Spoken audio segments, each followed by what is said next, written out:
Plovdiv was amazing. It was the surprise of the trip, I think. Kopana, where we went to eat and other stuff, is such an insanely cool place. If I was to build my perfect holiday destination, it would be in Slovenia, with the history of Italy and the beauty and the food of Kopana, which is that little place in Plovdiv. Would you agree that that could be your perfect place in the whole world? As long as it's not Venice, it's not. What is he like? We're Alexandra, Scott and Theia, and we are on an epic road trip all the way across Europe from Spain to Turkey, 4,500 miles, taking in 7 new destinations, and we're almost at the end of our road trip. We simply have to get across the border. So will it be as easy as it has been before? Join us and see. Look at this. We're driving on day 12, 13, Plovdiv to Istanbul pretty much. It's wall to wall as far as the eye can see. And those are some flowers. Happy flowers. So how have you been enjoying your road trip so far, Mr. Scott? It's been great. Yeah? Yeah, I think we're coming today. What's the date today? It's day 13. I think it is. And it's amazing what you can cover in 2 weeks. I just saying to Alexandra, we normally just jump on an aeroplane, and the mindset of, I like to work smart rather than harder. Jumping on an aeroplane is the most convenient way to get to the Turkish destination. It's probably the most convenient way in price too. Yeah. But a road trip, especially fuel prices these days, but the road trip is certainly not even comparable. You're learning about different cultures, different countries, you'll see different places, you're experiencing lots of different experiences. Food, history, scenery. So I would highly recommend dumping the aeroplane and getting on the road. Do it. Yeah, and do it properly. Have it organised. Have a planner and have some great places where you want to go. I'll be absolutely honest with you. I think we've been to 1, 2, 3, 4, I think 6 destinations on our way to Turkey. Yeah. Or 7 maybe. I think 5 out of the 7. 6 out of the 7 definitely have been a really good experience. My rating of Belgrade, maybe 3.9. That's down to Alexandra's research, not my research, for sure. So make sure you plan. Are you into the country? Are you a city person? Maybe one of you is a city person, one of you maybe like the countryside. So do a bit of both. Don't just be city, because that will tire the living daylights out of you. Yeah. But I think it was a good experience. Driving into the city, parking. Being in a city is just exhausting. The hustle and the bustle, but some people love that. Yes, you can find a lot very close by, but to be honest, I think we were overwhelmed with what we could see and the time we had. The other thing was, health-wise, it was by far the dirtiest place we went in terms of road fumes, congestion, and whilst we're not COVID mad, oh my god, every 5 minutes, it was by far the place that we use the hand gel way the most, because so many people in such small spaces touching absolutely everything. The downside, and you do kind of think we need to stay healthy on our trip. The downside of traveling, which you really talked about too, is I like to have my hair done, I like to have a good beard, I like to dress well, I like to, to feel good. Yeah. And Alexandra has, when she dresses, the way she dresses brings out her personality. And nuts, but I've got a funny story to tell you. We have a joke that she dresses very mumsy while she's travelling. Me and Theia went into Plovdiv this morning to get a fridge magnet because Alexandra couldn't find one yesterday. And I said, oh my god, what's mummy doing now? And then we got closer with some 65-year-old lady because they were dressed yeah. Because they're wearing the hat, and because Alexandra's personality normally comes out in her dresses. Yeah. And obviously because we're abroad, we're travelling. Trying to have clothes that won't wrinkle and clothes that are practical for walking long distances and being in the heat and sweating, and that doesn't lend itself to being the finer fabrics and particularly attractive, and certainly in no way Instagrammable.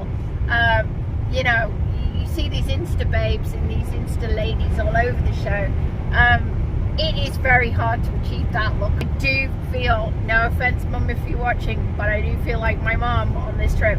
And my mum is, without saying, she's in her later 70s and she looks phenomenal for her age, but I am dressing in the same kind of clothes, and it's just, as Scott says, it's not my personality and I'm not feeling my best self. You know, my bed's He on the other hand has looked fantastic because I packed all his clothes. and you know, I'm pretty simple, but I Look at me. Oh, you're gorgeous. I like to get my beard done, and luckily enough, we've gone to countries which are specialise in doing beards, so I'm really happy about that. Yeah. We're headed to Turkey now, so definitely be able to get my beard done there. Oh, he will. He'll be pampered. And yeah, we've discovered that we actually have to delay arriving at the holiday home for a day because we've had a mix-up and the electric's off. There's some kind of fault in the electric. So we're thinking to find a spa hotel and get ourselves sorted as a family. Who likes a Turkish massage and hammam? I was staying at BC Spa. We might stay at BC Spa, but if we're not going that way, we might stay at maybe Pamukkale or something. If you want to know more about Big Love Travels, don't forget to subscribe to the channel and like the video. Greece is just over there. Just over the opposite side of the river. Honest Indian, it is just over there. Look, it says Greece. And then is a man sticking his bum out in the middle of the road, which is not very clever. 7 miles to Greece. Woo! There you go. That my camera skills are rubbish. Apologies. But basically, there is some water, a river, and then, whoops, Greece is the opposite side of that. And that means that if we're near Greece, we're near Turkey. We're now at slow and slower, and radars everywhere for tracking your speed, and now we're at 40 kilometers an hour, which is a crawl. So there's the lorry park at the border. We're a bus and car lane, yep. We're literally crawling. But it isn't worth good. Wow, there's the gun towers. It's a bit different, and the graveyard. About to hit 20 kilometers and say bye-bye Bulgaria. Hello Turkey.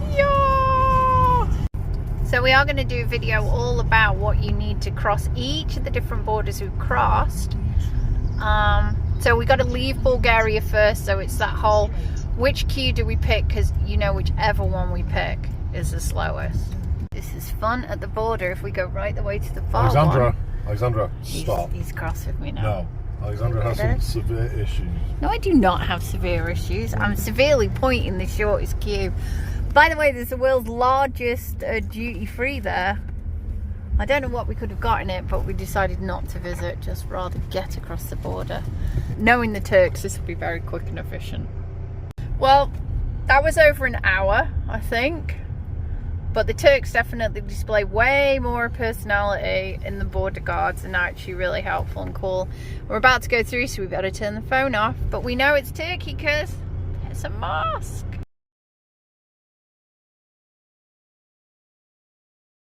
In the distance is Edirne, which is a former capital of Turkey. And it has several great mosques and other stuff.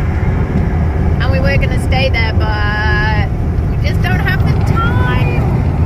But it is a wonderful place to visit, and heaps and heaps of history. All about the Byzantine times and how Turks took over this whole part of Europe, all back up into Romania, and yeah, so Edirne. Ooh, Bosphorus crossing bridge. It's taken us this way because there was huge traffic jams going close to the outside of Istanbul, so it's taken us over to the airport and then over this giant suspension bridge, which I have no idea what it's called, but we'll have a look at it anyway. Wow, and there's the Bosphorus. That's incredible. Okay, so here's another giant bridge, as Scott says. This kicks the backside out the Golden Gate Bridge, but it's not painted red. It's not full of cloud. And it's not full of cloud. It's a cop car though. However, this is not the Bosphorus. I think this is the Dardanelles Straits, I think. I don't know. Or the Sea of Marmara. I don't know. Need to check on Google's. Google's isn't telling us at the moment. Google, where are we? Yeah.